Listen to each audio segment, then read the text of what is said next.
আসসালামু আলাইকুম প্রিয় দর্শক, কেমন আছেন সবাই? আশা করি সকলে ভালো আছেন, সুস্থ আছেন। সো বরাবরের মতো আমি আর কি মনি আছি আপনাদের সাথে। আজকে দেখাবো কিভাবে একটা ইমেজের ব্যাকগ্রাউন্ডে, যেমন আমি এক্সাম্পল হিসেবে দেখাই, এই ইমেজটার ব্যাকগ্রাউন্ড যে হোয়াইট যে জায়গাগুলো দেখতেছেন এর পিছনে কিভাবে স্কাই অ্যাড করব। সো এক্ষেত্রে প্রয়োজন আমাদের পিকচার্ট অ্যাপ্লিকেশনটি।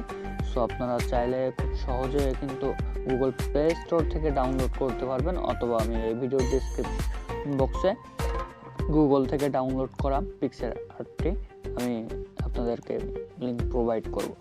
সো ফার্স্ট অফ অল আমরা যেটা করব সেটা হচ্ছে আমাদের ইমেজটা খুঁজে পাওয়ার জন্য আমি আগে ফেভারিটে অ্যাড করে নেব। সেখান থেকে ফেভারিটে অ্যাড করার পরে আমি ব্যাক চলে যাব। তো তারপরে চলে যাব আমরা পিকচার্টে চলে যাওয়ার পরে আমরা ইমেজটাকে ইম্পোর্ট করার জন্য প্লাস আইকনে ক্লিক করব। প্লাস আইকনে ক্লিক করার পর অল ফটোতে যাব। তারপরে এখান থেকে রিসেন্টলি থেকে আমরা এখানে মোড়ে চলে আসবো, ঠিক আছে। সো আদার্সে ক্লিক করব, আদার্সে ক্লিক করে আমরা এখানে ফটোতে চলে আসবো। সো আমরা ফেভারিটে অ্যাড করা যে পিকচারটাকে আমরা এখান থেকে ইম্পোর্ট করে নিব। সেখানে অলরাইট ইম্পোর্ট হয়ে গেছে আমাদের। এখান থেকে যা যা কাস্টমাইজেশন সেটা করে নেবেন আপনারা, কারণ এখানে ব্রাইটনেসটা বাড়ানোর একটা বিষয় আছে। সো আমি আজকে দেখাবো যে এটা হচ্ছে কিভাবে স্কাই চেঞ্জ করবেন সাইড।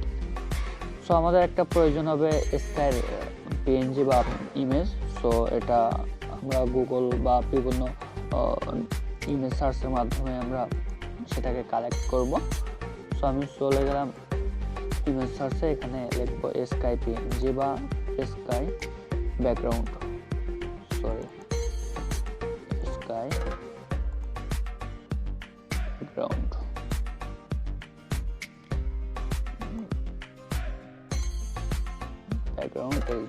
ওকে। সো এখানে দেখেন অনেকগুলো ইমেজ কিন্তু আমাদের চলে যাচ্ছে। সো আমরা একটু বেছে নিব বা সুন্দর মতো একটা ইমেজ নিব। সো আমার কাছে নিচের দিকে একটু ভালো হলে হবে, এই ইমেজটা একটু মোটামুটি ভালো লাগতেছে, যে কারণে আমি এটাকে একটু ডাউনলোড করে নেব। অলরাইট, এখানে কিন্তু ডাউনলোড কমপ্লিট হয়ে গেছে। আমরা এখান থেকে রিসেন্ট ট্যাব থেকে আমরা আমাদের পিকচার আর্টের ভিতরে চলে যাব। সো নিচের মেনু বারের দিকে একটু খেয়াল করলে দেখতে পাবেন এখানে অ্যাড ফটো অপশন আছে, যে অ্যাড ফটো অপশনে ক্লিক করব আমরা। অ্যাড ফটো অপশনে ক্লিক করার পরে আমাদের ব্যাকগ্রাউন্ড চলে আসবে। সো ব্যাকগ্রাউন্ডটা ইম্পোর্ট করে নেব অ্যাড অপশন থেকে। সো ইম্পোর্ট হয়ে গেলে কিন্তু এর উপরের সাইডে নিয়ে আমরা এই কর্নার থেকে আমরা একটু টেনে এভাবে জুম করে নেব। রাইট হয়ে গেছে। আমরা একটু অপাসিটিটাও কমিয়ে দেখব যে ইমেজটা কোন পর্যন্ত আছে। সো এখান থেকে ঠিক মতো করে নেব, কমিয়ে বাড়িয়ে নেব। ওকে, এটা কিন্তু হয়ে গেছে আমাদের এভাবে। সো এখান থেকে আমরা অপোসিটি আবার বাড়িয়ে দেওয়ার পরে এখান থেকে আমরা ইরেজ অপশনে চলে যাব। ইরেজ অপশনে যাওয়ার পরে এখান থেকে শার্পে চলে আসব। শার্পে ক্লিক করার পরে এই ধরনের চলে আসবে আমাদের। সো এখানে আবার ডাবল ক্লিক করলে আমাদের এরকম ফুল একটা লেআউট চলে আসবে। সো লেআউট থেকে এখানে হার্ডনেসটা আমরা একদম কমিয়ে দেব, কমিয়ে দিয়ে এটাকে এক সাইডে নিব, নিয়ে এখান থেকে টেনে এভাবে বাড়িয়ে দেব, ঠিক আছে। সো বাড়িয়ে দেওয়ার পরে আমাদের কিন্তু এরকম চলে আসবে। আমরা দেখতেই পাচ্ছি যে আমাদের কিন্তু এরকম একটা ভাব চলে আসছে। সো এটা এখানে দেওয়ার পরে ইরেজ অপশনে ক্লিক করব।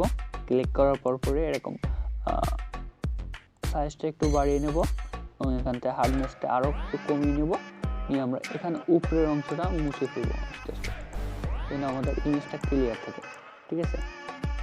সো নিচের এই অংশটাও একটু মুছে দেব। ওকে, তো এখান থেকে টিক মার্কে ক্লিক করে দেবো। দেওয়ার পরে আবার একটু টিক মার্কে ক্লিক করে দেবো। তারপর দেখতে পাচ্ছেন আমাদের কিন্তু যে আকাশ ছিল না কিন্তু আমাদের পিছনে, তো এটা কিন্তু সুন্দরভাবে অ্যাড হয়ে গেছে। এই সিম্পল ট্রিকটা ইউজ করে আপনারা যে কোনো ইমেজের ব্যাকগ্রাউন্ডে স্কাই অ্যাড করতে পারবেন। সো যেটা দেখালাম এই প্রসেসটা অনেক সহজ একটা মেথড, আপনারা খুব সহজে এটা ব্যবহার করতে পারেন। এখান থেকে আমরা সেভ বাটনে ক্লিক করে দিব। সো ডিভাইসে সেভ করে দিব। অলরাইট সেভ হয়ে গেছে আমাদের। সো আমরা একটু চেক করে দেখবো যে ইমেজটা আমাদের ডিভাইসে সেভ হয়েছে কিনা। সো এটা ছিল আমাদের প্রথম ছবি। ব্যাগে চলে যাই। ব্যাগে চলে যাওয়ার পর লাস্টে যে ছবিটা একটু দেখেন। সো দেখেন আমাদের কিন্তু ব্যাকগ্রাউন্ড টাউন সব কিছু অ্যাড হয়ে গেছে খুব স্মুথলি, খুব সুন্দর।